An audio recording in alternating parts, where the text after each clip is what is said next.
The conversation here on Lagos Television, and on this side we're discussing driving Lagos economy through SMEs. Now, small and medium enterprises, popularly known as SMEs, remain the backbone of any economy across the world. And joining us to, have a robust conversation on this topic, we are joined by, he's a friend of the house, Jeff Adebowale. He is a policy development strategist. You're welcome. So it's a delight to have you join us. It's always an honor to be here. All right, so I said that SMEs are the backbone of any economy all over the world. And for a state like Lagos, because Lagos is unique in its own, some people will say Lagos is a country inside the country. For a state like Lagos, how would you assess the current state of MSMEs? Okay, so I mean, just like you stated, Lagos arguably is actually a bigger economy than even some countries in Africa. And when you look at what is going on in Lagos, according to the informal sector, statistics, the MSME, you will discover the numbers are humongous.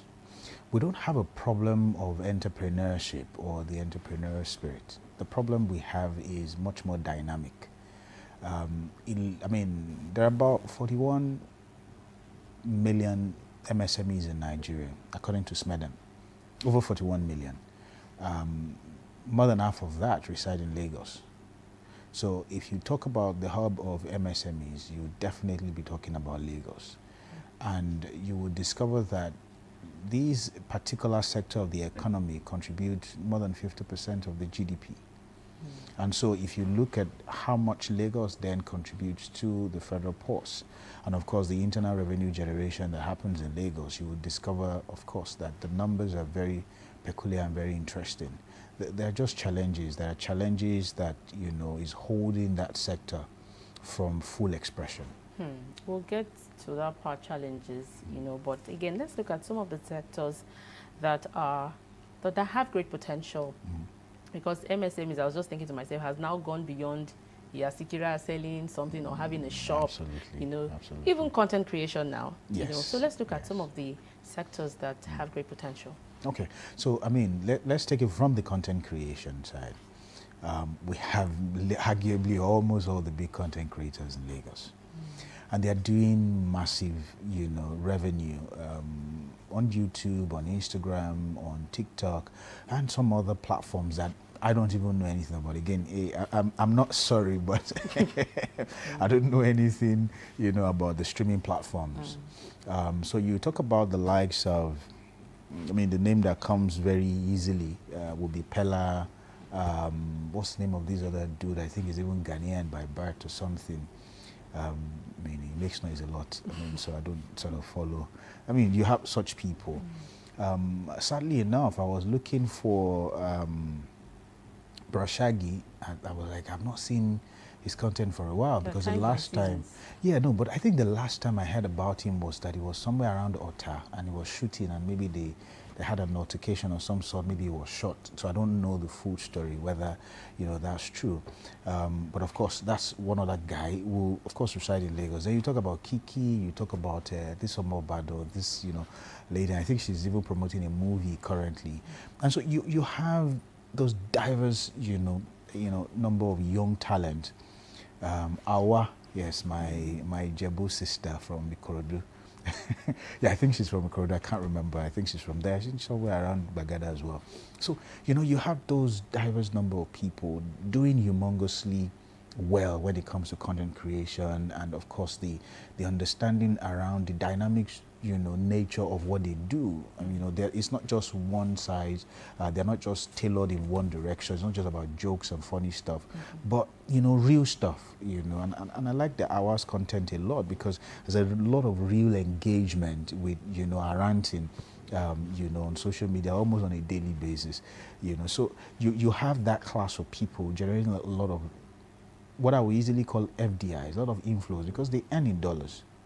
And so they sort of, but because the sector is not formalized, it's difficult for us to understand the value that sector really, really carries, because it's not formalized. I think it was on X. I was seeing it was on X. I saw a video of somebody talking about how much Burna Boy maybe I'd made this year or made last year. It was something around $100 million. And you know, so you can't but see a Davido, for example, say yes, I'm a Babalo, but when you also see that he's carved a niche for himself in the entertainment industry, and you know is able to spend the kind of money he's spending, and then you know about the likes of Wizkid, who hardly even live in Nigeria now, and you hear how much they charge per show and stuff like that, you will discover that that sector actually is booming, but because it's not formalized, because that's one of the challenges of the MSMEs. You have individuals who are doing fantastically well. Most of them are not under any sort of corporate entity, so it's difficult to coordinate what is going on, and you can't substantiate that. I mean, then you talk about those who are probably in, I don't know how best to put it, but of course part of the informal sector, the young ladies who are selling wigs, whether it's synthetic or it's mixed or it's natural, and you hear some values that they call these days about how much it costs. I mean, quite humongous. I mean, in the millions. I'm like, for real? So, I mean, the last time I had any conversation around buying air was probably at 50,000, 60,000, 100,000, for the expensive one. But now, those are like the cheaper ones, and you're talking 2 million, 3 million, and maybe even more.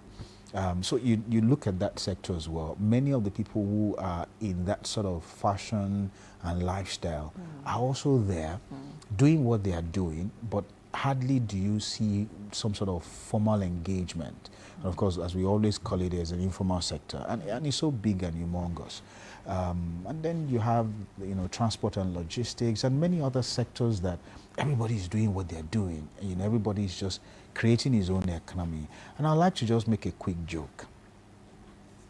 About 3 years ago, I was doing a research, and the research was around finger foods, what you naturally will call street food in Nigeria. And I was willing to invest heavily in putting up structures in Abuja where you can wake up in the morning and you'll be able to buy your akara. You can buy your dundu and all the small finger foods, and people can have, breakfast of some of that sort. And when I did my research, I saw that, I mean, this is big money spinner. Ordinary puff puff, as we call it, ordinary. Some dude have seen the business in it, and they've created a need for themselves in a high traffic, market and environment, and they're frying their puff and their buns, and they're cashing out on a daily basis. Some people are making millions in profit, not in revenue, on a daily basis in that sector. So, and we have many of such that are literally not coordinated. You have some of the northerners, and I use the word northerners, majorly, who at your bus stops and some markets selling fruits. If you go to them and you see the sort of volume that they are doing on a daily basis, you understand that there's humongous potential in our MSMEs.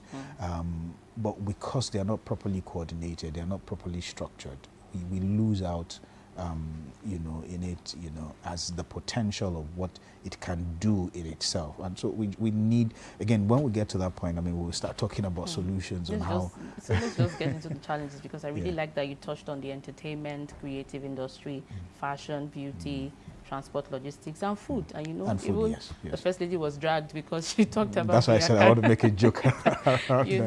But again, now let's talk about the challenges, because again, if you just do a random check and call on business owners, or what are the challenges? Everybody will say money. But some people, especially on this show, and maybe you are one of them, to have said money is not on the front burner.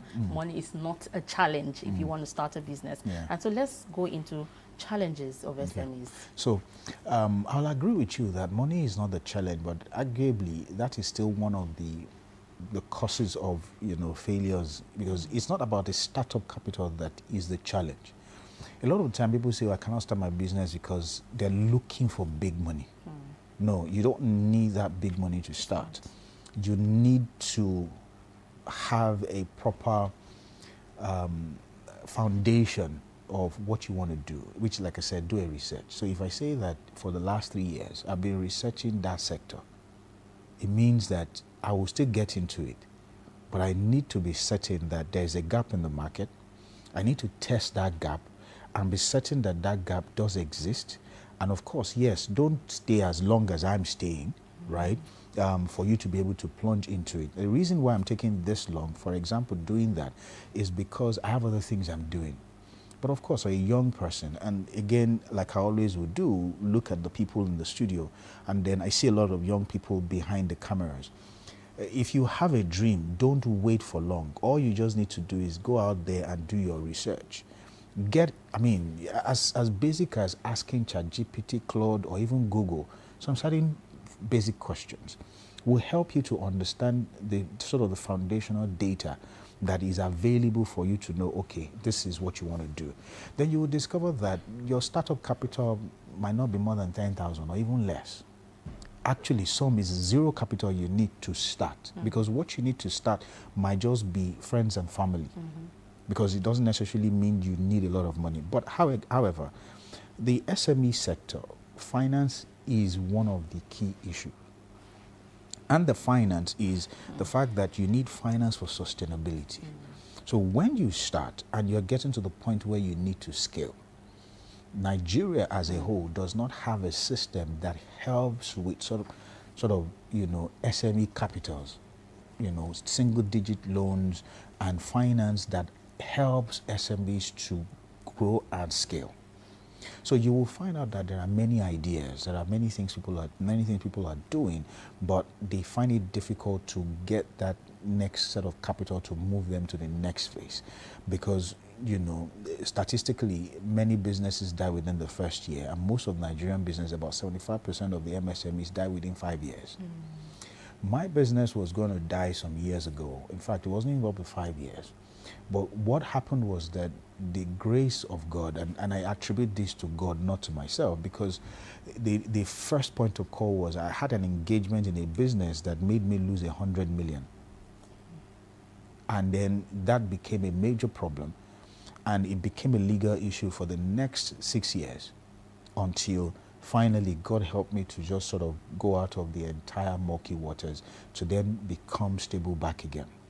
The good thing is that God also, because of the kind of business I'm doing, and it's not MSME, it's more of advisory, it was easier to continue to have people, come around, and I could do this little project, and then faith started to come back in, and I got the exposure with somebody in Europe that helped to sort of open more doors. So now, what you must do is that even if you're starting, learn to start small, learn to gradually grow. When you see opportunity for expansion, don't be quick to step into them. You might think that there's a room, there's opportunity here, and you jump into it. The opportunity might be there for you, but you need to be sure of what percentage of that gap you can fill. Don't try to fill all the gap, because it's like somebody who can swim, somebody like myself who can play in water, now deciding to go into the swimming pool. Stay on the shallow side, but don't over push yourself into the deep side of the water. And if you are there, you can play in water. Don't go into the lagoon or into the Atlantic to say you want to go and swim, because you must understand your capacity and then know where you fit in. So that's number one, finance. And of course, like I said, it's not about the startup capital, but about the finance that helps you to grow. Number two is access to electricity, and we use the word power, electricity. Nigeria is where you find the most expensive electricity, and you don't even find it adequate enough for you to do your business. So for you to be sustainable, we need to solve that problem of electricity. So finance is one, access to power, electricity. I don't want to say cheap, but considerably priced power that can allow you to keep your business. If you're in food business, you need constant electricity. Even if you're a tailor, you need electricity. The only reason why you won't need electricity, for example, is if you're frying akara by the roadside. If you're making, stuff like that are, fresh and you deliver. But even your raw materials, you need to keep them. So, it's almost a no-brainer that most of the SMEs, even if you are selling air, you need to make content and show people the world. So you need electricity to be able to, portray what you do. So that is a second thing. Then the third most important, factor that if Lagos can solve, it will definitely solve the problem for Nigeria, would then be the formal sort of bringing the informal sector in such a way that it is formalized, a sort of a semi-formal coordination. Like I said, when I picked on entertainment, I was discussing many years ago, I think in this yard, this Lagos television, you know, I used to say, I used to be a member here. While I was managing the studio, the Real Mix Studios, I remember I was having a conversation with a certain gentleman, and I think we met on TV, I think Onkodi brought somebody there. We sat together, we were talking about the business of entertainment. What we have in this country is that we have the legal side, we have the raw talent, but we don't have the coordination of the business of entertainment. Banking is coordinated. Oil and gas is coordinated. So you have sectors like that that are coordinated and bringing in a lot and is well coordinated, and we can see the numbers. But entertainment is doing arguably almost close to those two industries, maybe even more. But because we don't have the business of entertainment being coordinated, we cannot substantiate what is really going on in that sector. I mean, people do shows. Baba will do a show at night in this country and nobody will know about it. And I mean, for those who understand the entertainment business, if Two-Face is doing a show, even if it's a private show, I'm sure you know that he's not charging 1 million, 2 million naira. So if we can have the coordination of informal sectors like this, where it is not an association, but a proper coordination where everything is known as to what is going on, and you have regulations and all of that, you would discover that we can harness the capacity of the young people. We can export their talent and be able to earn more FX. And like I always will say, earn in FX and spend in Naira is the most beautiful way to live in this world that we are currently. Yeah, absolutely. All right. You talked about, you've really touched on so many things. But let's now talk about, let's narrow it down to Lagos State. Yeah. Has the state government been able to create an enabling environment enough for SMEs? And you said something, the informal sector is a great part, a critical part of this conversation.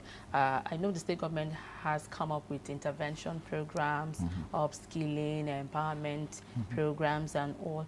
But what more do you think needs to be done to boost the SMEs? Okay, so again, you've helped me answer my question, the first part of the question, which is, has Lagos State done enough? The answer is no. What more can we do? With all the institutions that have been created, there's no need to reinvent the wheel.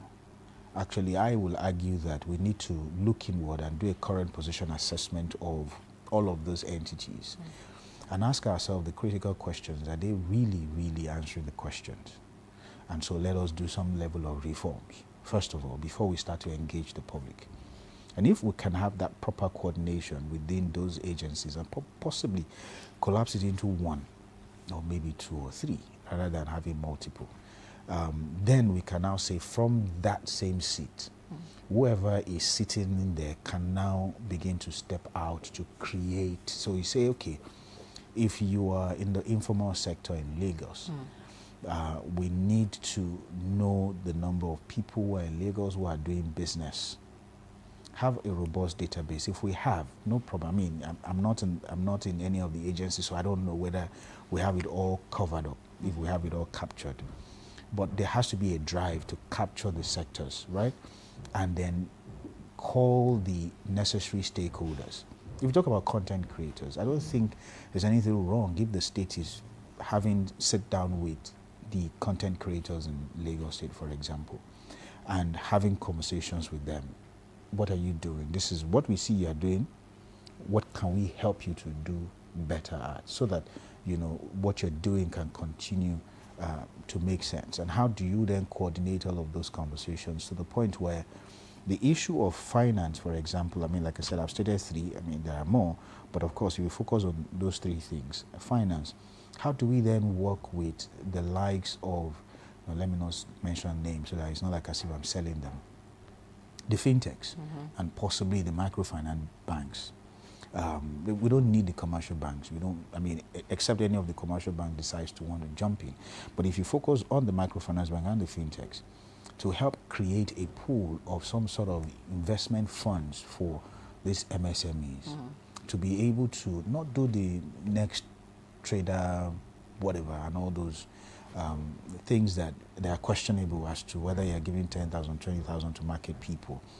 But of course, how can we create networks within each of the markets, each of the sectors, and then have people that you sort of, help to create some sort of pool of funds. Government bring, they also contribute, and then you can do a sort of a cooperative, so somebody collects, put it in the business, grows it, pays it back. And so if you help to create such, there's a microfinance bank in Lagos, I believe started from Benin. I'm sure you understand what I'm talking about. It has become a household name if you talk about micro loans. But it started out as an NGO. And arguably that microfinance bank now has a head office in Maryland. And now literally is even bigger than some commercial banks. So, well, at the time I did some transformation for them, they were bigger than some commercial banks. I don't know as of today because I've not seen their books. So we need to have sort of coordination and bring all players to the room and help to create levels of handshake and keep those talents in Lagos, but then help them to grow and become better. Number two, when we talk about the access to power, for me, Lagos then needs to say, okay, how much more power do we need to generate? And then we have the capacity to generate. And, there's a law that backs that. For Lagos to generate its own internal, power. So can we, look at how we can encourage that and possibly also encourage microgrids? I saw a video of a young guy who had solar and now was building up his microgrid to be able to even sell to his neighbors.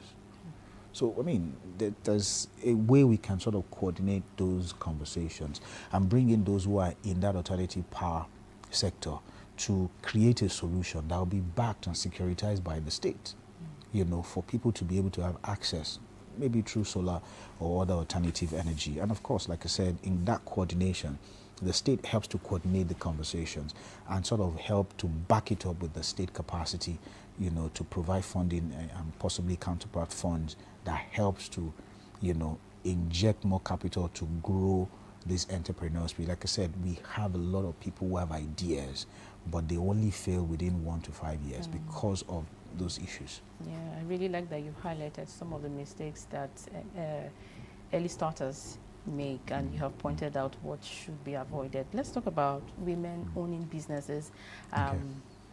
Women own a significant number of SMEs in Lagos, and not just in Lagos, all over. Yes. But do you think that there are enough targeted interventions to help women entrepreneurs?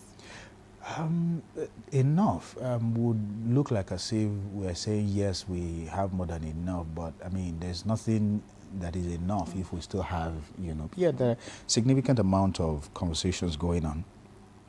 I know of a couple of commercial banks that have solutions strictly for women in business. Can we still do more? The answer is yes. Like I said, I still know quite a few number of tailors, hairdressers, and people who are doing small businesses and they still don't have access to enough capital. They have their business, but they need to scale, but they don't have enough, and they can't access, there's a platform, I don't want to mention name.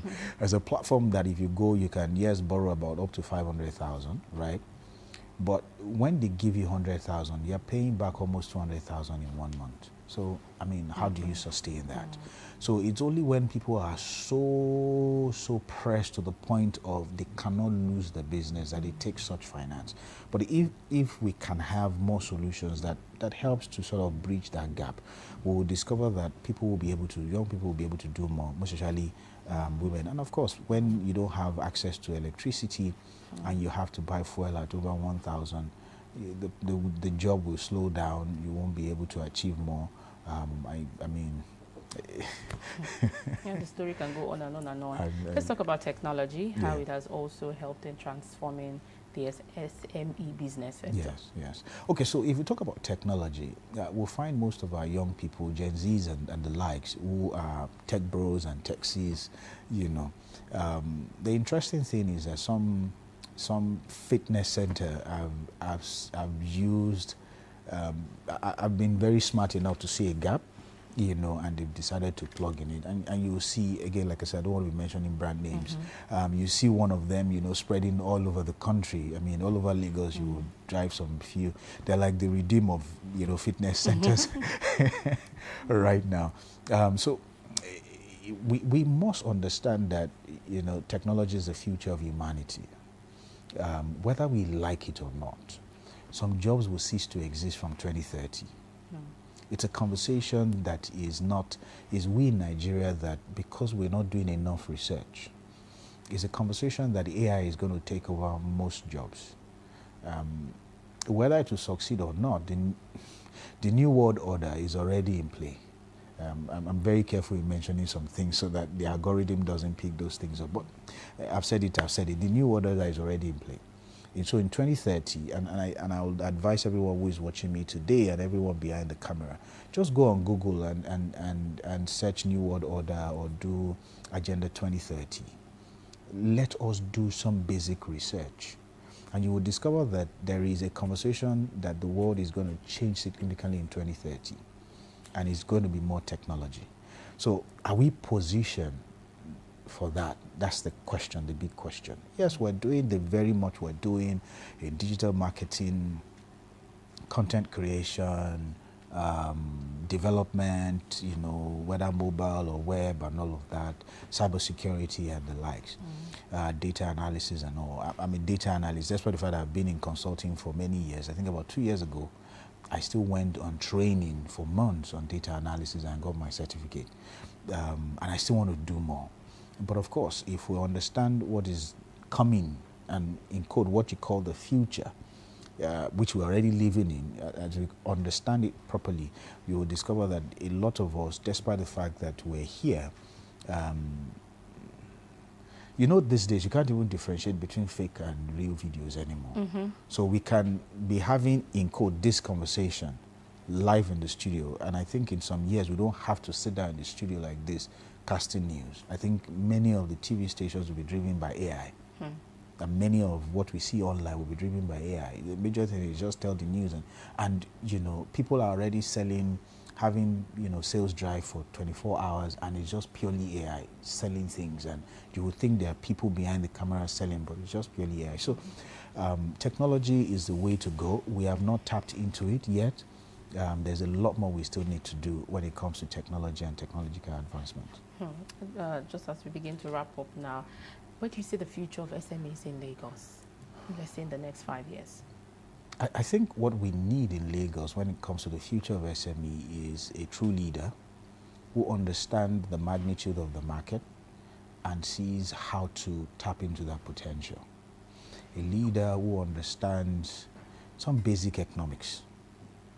And when I say basic economics, is when you look at the data and what the data is saying, and then say, okay, I need to tap into this and really, let me use the word tap into the potential and milk it, you know, for the development of Lagos. And like I said, the moment you get it right in Lagos, we know it has been for years. The moment anything is done right in Lagos, you can be rest assured it will be done right every other place. You know, so we just need to, you know, we need to look out for people who are of vision. And like I said, let's reform what we have and make it better by putting the right people there to actually make this conversation work. Absolutely beautiful. And on this show, many of our guests have established that Lagos is a place that if you know what you are doing, you will make it. Absolutely. Thank you so much, Jeff Adebowale, for sharing insight on this topic, driving Lagos economy through SMEs. He's a policy development strategist, and of course, he has shared beautiful points and notes for aspiring entrepreneurs to look into when you are some sectors that he has highlighted and the possibilities there. Thank you again for your time. Thank you for having me. The program continues shortly. Stay with us.